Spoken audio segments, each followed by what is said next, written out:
Hi, I'm Ryan Ganaw, the founder of the Military Wallet. I'm joined by Ryan Bell, who has over 20 years experience in the VA lending industry, and he's also served in the Army National Guard. Welcome to our show. Thanks, Ryan. Happy to be here. Awesome.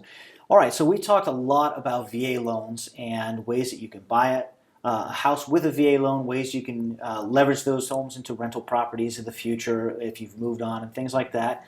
Now let's talk a little bit about an edge case, something that might not pop up often and people might not know about, but it might be a way to either buy or sell a house and maybe lock in a lower interest rate than you might be able to get out on the market. And we're talking about assuming somebody else's VA loan. Can you talk to us and give us a little bit of an idea of what assuming a VA loan means, and then we can walk through some situations where we discuss when it might make sense as a buyer or a seller. Yeah, absolutely. So assuming a VA loan is, it's not as common as people just using their own VA benefits to purchase a home whenever they move, but you do have the option as a buyer or a seller to have that loan remain with that house. So if I am purchasing this home that I'm interested in, whether I'm a veteran or not, if that veteran is offering to sell their home and keep the loan terms that are on it, say it's a good interest rate, there's no PMI, private mortgage insurance,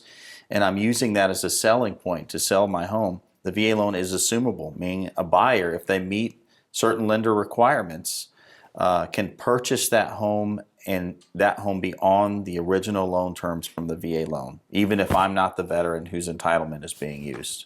Okay, that sounds almost too good to be true. I think we're going to have to, it also sounds a little unusual, right? Yeah. So how about we talk through this, and we'll use round numbers just because it's easier. Let's just say somebody buys a house for $500,000. Now that's expensive in the Midwest, but on the coast that might be like where can you get that? Yeah. We'll just use that because it's an easy number. Okay, I buy a house for $500,000 and I'm going to sell my house. I'm a veteran. I use a VA loan, and I find out that the potential buyer is going to use a VA loan when they're going to buy my house. How does that conversation come up to, well, maybe you can assume my loan? What does that look like, and what does that really mean? Like, how does it work? Sure. So if I'm a veteran and I want to purchase your home with my VA benefit, then I'm going to get my certificate of eligibility. I'm going to start a new loan to purchase this home at current interest rates where the market is, and it's going to be totally different than the loan, or could be totally different than the loan you took out when you first bought that house. So if I'm going to use my benefit, I'm going to come in, purchase your home, your loan gets paid off. That frees up your entitlement. You can go use your benefit again down the road. We could also start talking about if you got into the home at a time when rates were really, really low. And you could say, now my home is on a VA loan. And you could, if you talk to my lender who currently has the loan and you meet their requirements, you could take over this VA loan. Now, if you were to do that, me as the buyer, I would have to apply with your lender to make sure I have the income, the credit scores, debt to income ratios, all that. And if I qualified, maybe they would approve me to take over your VA loan. So that way I could secure your lower interest rate that you had locked in however long ago. But it doesn't free up your entitlement. So your entitlement will still be tied to that house and that VA loan, and you're kind of letting me take that over, and just to keep the lower interest rate on the home. And I know it sounds a little more unusual, but there are instances where it happens, and the seller and the buyer agree, yeah, you can take over my VA loan at this lower rate, maybe use it as a selling point for your property, and it happens. Okay, so I see an advantage for the buyer. So for example, I don't want to quote today's interest rates because rates change daily. But we'll look at post-COVID. We were seeing historically low interest rates, right? Yeah. So I have locked in at a 2.25% interest rate, which is insanely low. Yep. And we may never see those rates again. So that's the interest rate I have. If somebody were to buy my home at today's rates, we're talking several percentage points higher. So just even if they took out the exact same dollar amount on the mortgage, their payment would be a few $100s a month more. So just by changing that interest rate, that's very attractive to the buyer, and I can see how they would want to be, let me just take over your loan, get that 2.25, because they can't get that anywhere. Right. That makes sense for them. As a seller, what incentive do I have to let somebody assume my loan, and I don't care about the interest rate. I'm going to have to move and go somewhere else. But what incentive do I have as a seller? Sure. Well, maybe you need to move quickly. That is a selling point for the home, and that, hey, I have a VA loan, it is assumable, and the rate, by the way, is 2.25%. That's going to make demand for offers on your home go up if people can assume that loan. If it saves them several $100s a month, several $1,000s a year, then it makes your home more attractive, and so you get potentially more offers. Maybe you could sell the home for more. Now the home would it oftentimes needs to appraise for a certain amount, so it can't just skyrocket. Sure. It has to be worth what you're selling it for. But yeah, it makes the home more attractive if you can offer that as a selling point. You also run into situations where, let's say you're selling it to somebody who either can't qualify at 7% because their debt to income ratio goes so high, but they do qualify if the rate's at 2.25%. And I'm selling it to my coworker, Judy. And Judy does qualify to assume the VA loan. And it saves her a few $100s a month and helps her get into the home, because I care about selling this home that I care so much about to somebody that I know and trust, because I want this property to be well taken care of. So there are unique situations like that where the fact that it's assumable is just a feather in the hat of the VA homeowner to not only make the property more attractive and sellable, but maybe who I want to sell it to, it helps them get into the home a little bit easier.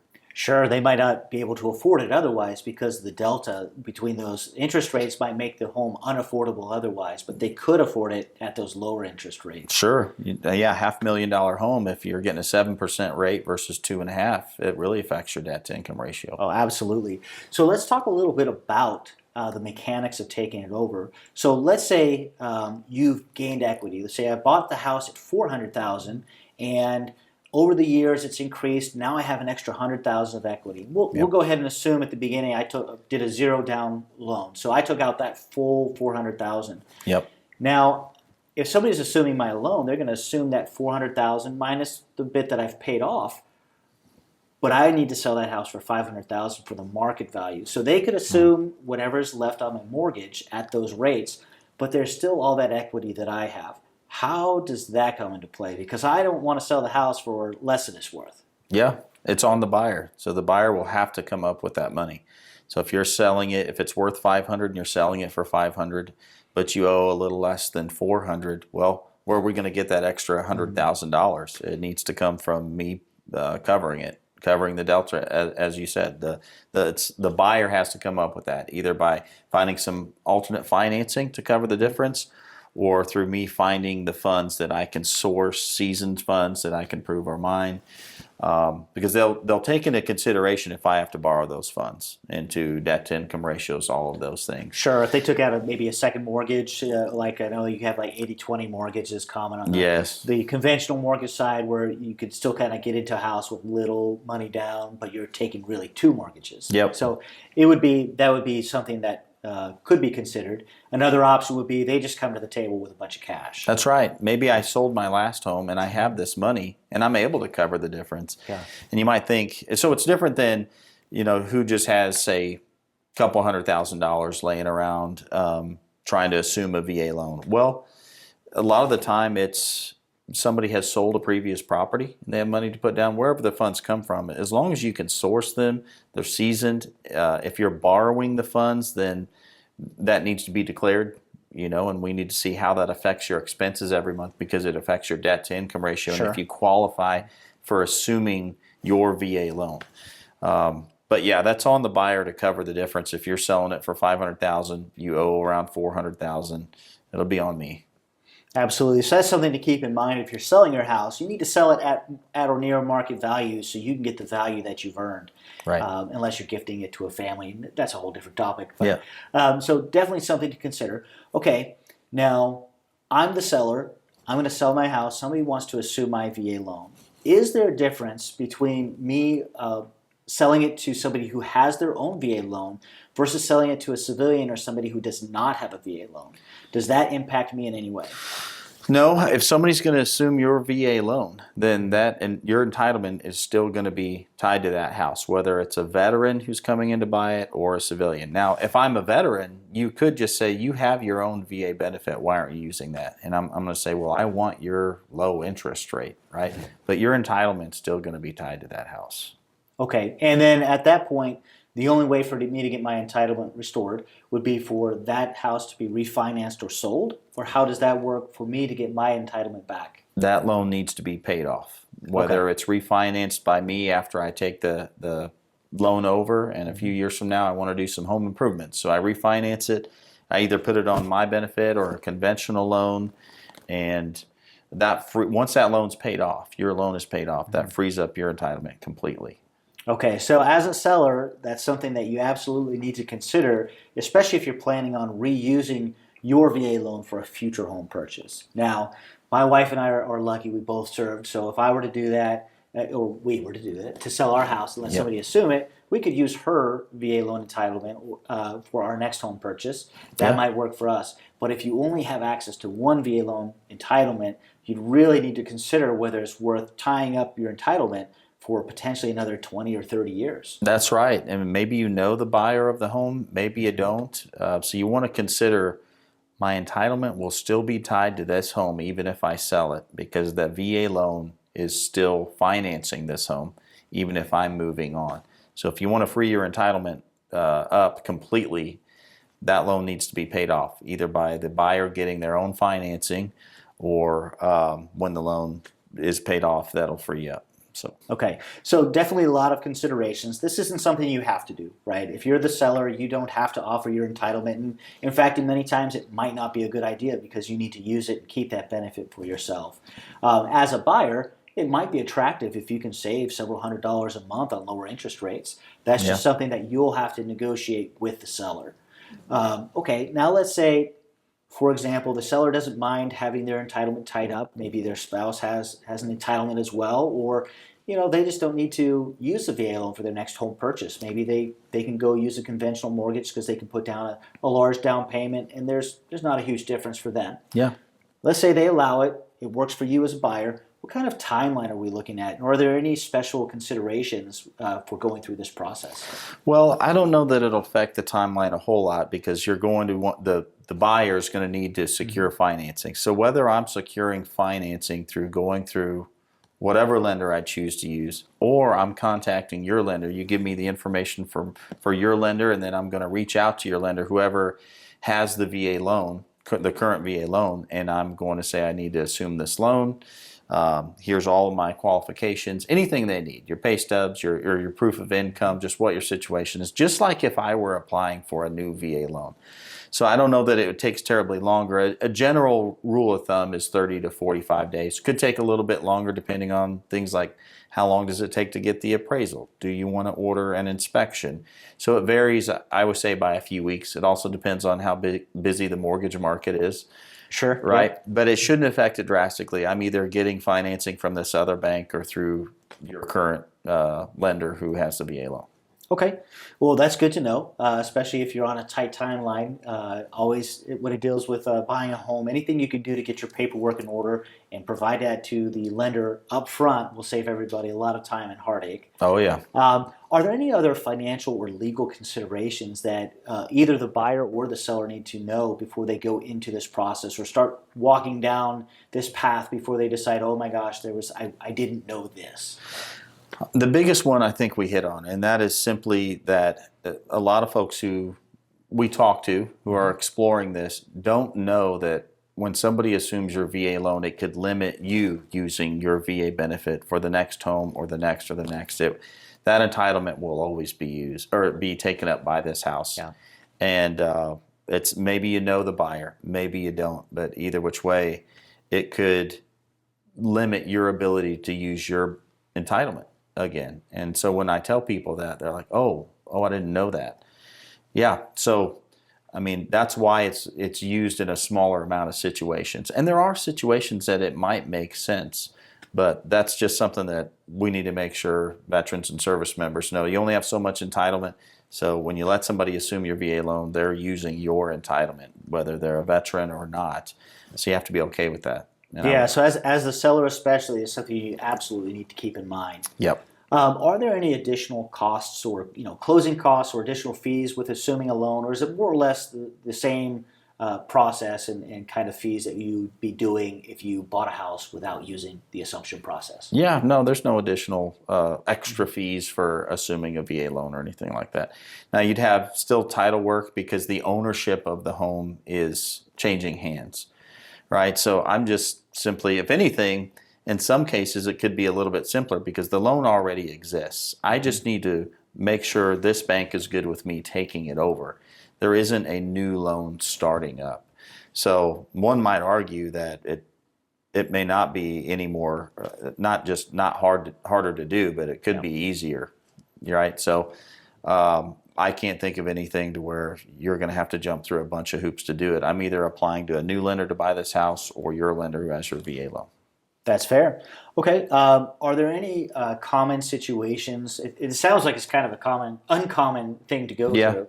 But when these happen, are there any commonalities when these assumptions of loans, like VA loans, happen, or things that you see most frequently? Just people curious about this and how it might make sense in using an assumption of a VA loan. A lot of the time, the seller knows the buyer. Right? The buyer wants to purchase the home. It's still an arm's length transaction, meaning I'm not just selling it to my mom or dad or something like that. So I can get out of the home or the home loan. I guess in this case the home, but a lot of the time it's a situation where I'll know the buyer and I don't want them to have to pay 7% whenever they want to purchase a home, and they can have my 2.5%. I know that they are going to make the loan payment. I know that they are going to take good care of the property, and maybe I don't plan on using my entitlement again. And so you would try to, I wouldn't say gift that to the buyer, but what you can do is say, tell you what, I have 2.5% on this home. I know that you all are looking to purchase your first home, or you love this property and you're wanting to purchase it. So you should apply to assume my VA loan, so that way it'll save you a lot on your interest, and I want you to purchase the home because I know it'll be in good hands. So something that you need to consider as the seller, though, and I should have mentioned this earlier, what if your buyer gets foreclosed on, right? What if they don't make the payment, the home gets foreclosed on? That does eat into your entitlement. So it's kind of a risk, and that's why a lot of the time a lot of the sellers will use it when they know or trust the buyer. Okay, so that's actually a very big potential long-term risk if you let somebody assume that loan, and maybe through no fault of their own, life happens and something happens to them, they're not able to pay off that mortgage, and if they default on it, that could destroy some of that benefit that you have. It could. It could destroy some of the benefit anything you're entitled to after that. But if the VA takes a loss, that's ultimately on you. Okay. So if they have to pay the lender X amount of dollars to cover the loss that the lender took, which is why we call it a VA-backed loan. Lenders love it because it mitigates risk for them. That's why they're able to make it no PMI, no money down. But if I sell it to somebody who defaults on it to the point of foreclosure, and the government takes a loss, I'm on the hook for that loss. So that's why... In the sense that you would lose that benefit going forward, or that portion of it. Yeah. You're not going to have to make good for the amount that they lost, but you would lose the ability to have that portion of your VA loan entitlement. That's right. Well, yeah, you would lose that, not only that portion of your entitlement, but whenever any lender runs a report for, say, an FHA loan or a VA loan, there's a thing we have called CAVERS. It'll show up on there, and even if I'm not the one who show as you defaulted on it. Yeah. Okay. Yep. So it's not going to be a financial impact in the sense that you're going to have to make good for whatever they defaulted on, but it would show up in your history long term. Yeah. Okay. Yeah. And you would have to, explain that really wasn't me. Well, it's against your entitlement. Okay. So that's why a lot of these situations are somebody I know wants to purchase the home, and I want them to get into this home that I care deeply about, or I just really want to sell. I want them to have this lower interest rate and no PMI. If they purchase it on a conventional or an FHA loan under their own terms currently, the rate might be much higher, and they're going to have to pay PMI. Maybe they don't even qualify. So it's an avenue for them to get into the house, but there are risks. Okay, well, it sounds like there are pros and cons, as there are for most things. But in this case, the pro for the buyer is usually that you can assume the loan and pay a much lower interest rate than perhaps the prevailing interest rates are. But on the flip side, as a buyer, you may have to come with more equity or more money to the closing because you have to give the seller the equity that they have in their house. So that's something that's going to be a little bit of might be a stretch for some people. And then on the seller side, you are assuming risk because you are giving your loan entitlement to somebody else. It ties up that entitlement until that house is sold or refinanced until that loan is closed out. And if that person who assumes your loan defaults, that's going to stick on your record forever. So there are risks both ways. So it sounds like it's something you can do. It sounds like in a perfect situation it will work for everybody, but there are risks. And just because you can do it doesn't mean you should do it without understanding what those risks are. Does that pretty much sum it up? Yep, it's an option. It doesn't always mean it's the best option or something you want to do. Okay, well, there you have it. Look, the VA loan is a great product. It's a great tool and resource for the military community. You can do a lot of great things. It can help you get into a house, and there are some creative ways that you can buy a house with the VA loan. But if you are buying or selling, make sure you understand all the ramifications and everything associated with how you're buying that house. So Ryan, thanks so much for sharing all of this knowledge. We really appreciate it. Thank you for tuning in, and thank you for your service.